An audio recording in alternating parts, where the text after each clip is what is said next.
Hello again, Muscle Machines fans. Today we got another historic Ford GT40 here.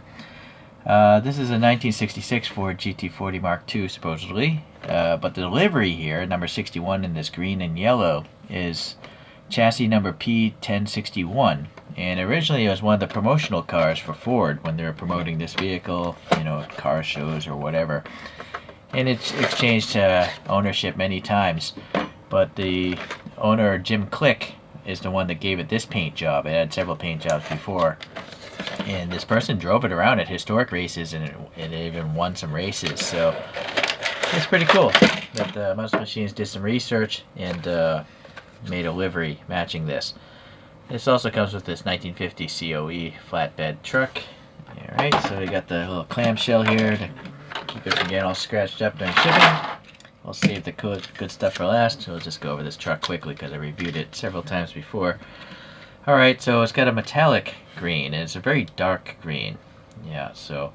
And then all this yellow stuff is paint. It's not a decal or a sticker. It's a tampo print.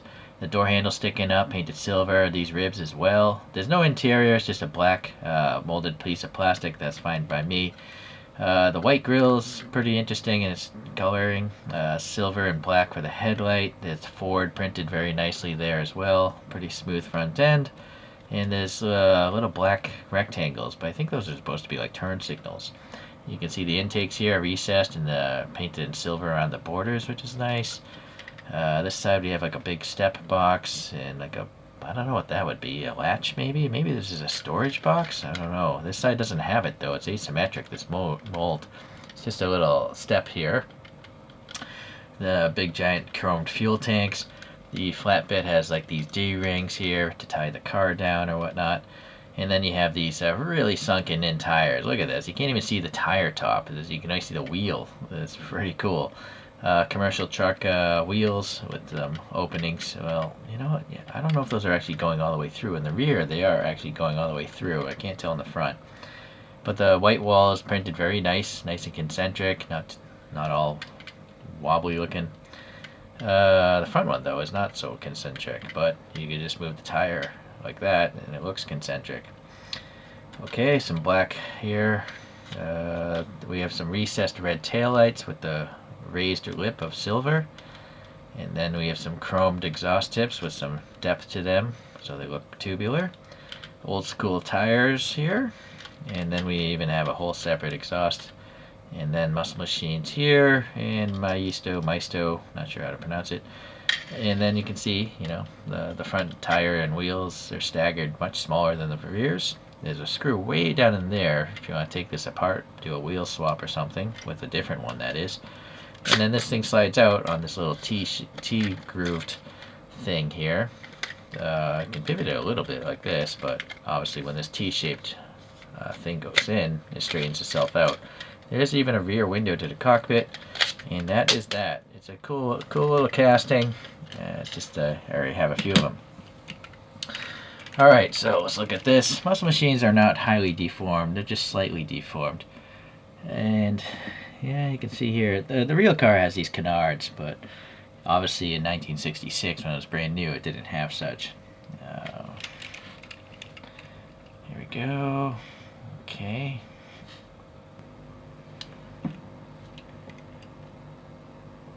Alright. So they took some liberties, obviously, with the paint.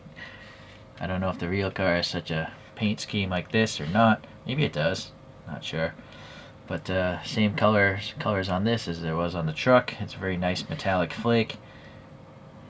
And then we have these silver gas tank caps there. Maybe a pop-up vent or something, I'm not sure. A hinge perhaps, not sure. And then some recesses, but there's no paint in there, but that's fine. It's better to have the paint where it is, like the headlights themselves. Kind of wish they did the headlights like Hot Wheels, where you could have a black printing on top to make them look like the light bulbs and whatever. We do have a nice grill in here. That seems like it could be plastic. Not sure if it's part of the base or it's just a separate insert, or you know what, maybe it is the casting. It's just so well painted, I thought it was a separate piece. There's some of that green is coming through here, but it looks black. And then some silver for those little fog light areas. And well, around the bottom here, again, smaller tires and wheels up front than the rear. And then what's nice is it tells you what the car is exactly. So that's cool. The truck, I think it's hidden under, it's, maybe, I don't know, maybe it's just, I think it might be under the exhaust or something. See, yeah, it's kind of a dumb place to put it, but it does tell you what the truck is. I don't know why they didn't just put the text right here. Oh well, anyways. So we have some silver bits on the bottom painted here. Okay, a little screw, 2 screws if you want to take it apart. Going to the rear, we do have some nice grill texture, very fine, nice round exhaust pipes. Must be a separate piece because it's wobbling. And then the tail lights are painted red, and they're actually recessed. It's pretty hard to get paint in there. Interesting that they did that. These little bumps for the wings. The wing is, some of them are silver, but this will have to use with the racing stripe. And the racing stripe is not just yellow, there's a black border printed as well. Alright, yeah, it's got these like Halabrand looking wheels. The lug nuts there, they're passing air, I'm pretty sure. Chrome lips, nice rounded tire. Same in the front. No brakes, but doesn't matter. Even if it had brakes, you probably wouldn't see them. And then again, all paint, very nice. And the Ford looks good. There's a silver clamp for the clamshell there. One for the rear clamshell. No black in the vents there, that's fine. Raised door handle, and then raised rivets and the racing window there on that black window. Okay, what else here? We have a bunch of silver and then gold. I'm not sure what that round thing represents. Maybe air filter? I'm not sure. And then the intakes here. Yeah, no additional paint, but again, it's fine for the price of these models. This is quite interesting. They actually touched it up at the factory. They didn't get enough printing here, so someone took a paintbrush and literally just went over the missing paint. But it's the exact same color, so I'm not sure if I've ever seen that in anything I've reviewed before, where they went and touched it up at the factory. It's good that they did it. I mean, it's better than not having the paint there. Okay, panel gaps seem okay. Some rivets up here, and then the little bump here for the driver's helmet. Yeah, all in all, it's great. And then all these things are toys for sure, so they do roll. Pretty silent too. Even the trucks roll just as well.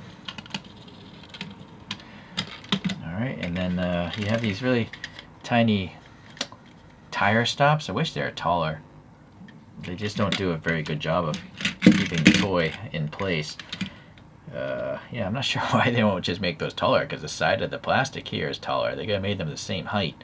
You know, maybe stop the vehicles from falling off. But anyways, yeah, it's nice they have the little patterns, the diamond plate there, and different diamond plate there. The backside even has diamond plate. Interesting. Alright, so here's another truck of the same casting, just a different livery. This is an Edelbrock livery.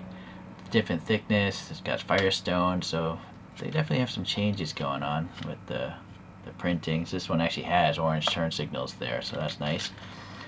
And I think it came with a different car, but I'm going to put up this 10th anniversary, or no, it's the 25th anniversary GT40. And it's got this like translucent red and the gold rims, so I think that's nice.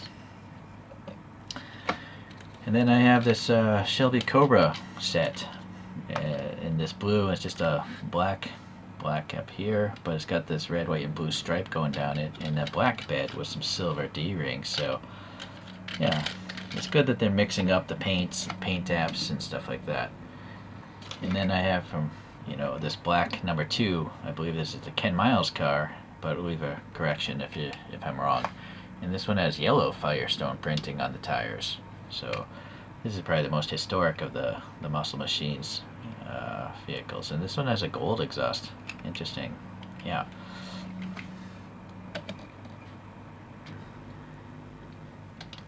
Alright. So all really cool, you know. They're not tuned like Chorokyus, but they're definitely tuned. I mean, they have the giant rear tires, and I like how they sink them in. Right? There's no gappiness between the tire and the fender. It's just like a low slung vehicle, whether it's the truck or the actual car. So it's an interesting style. I like it. That's why I've reviewed many muscle machines now. The question is, what are they going to come out with later? I wonder. What castings would they do? They seem to do, obviously, a lot of American stuff, but they do have some European and some Japanese. And, you know, you can look up reviews of the other vehicles if you want elsewhere. Quality control. I don't think there was any quality control problems. So that's another good thing about this Muscle Machines line. I think maybe I had one video where there's like I may have complained about something, but in general, the brand does a really good job with their quality. I mean, the whole touching up the paint. Another brand would just leave it alone, like a green light or something. They would just leave the missing paint missing. Alright, well, thanks for watching, everyone. We'll see you the next time a Muscle Machines comes in. Bye.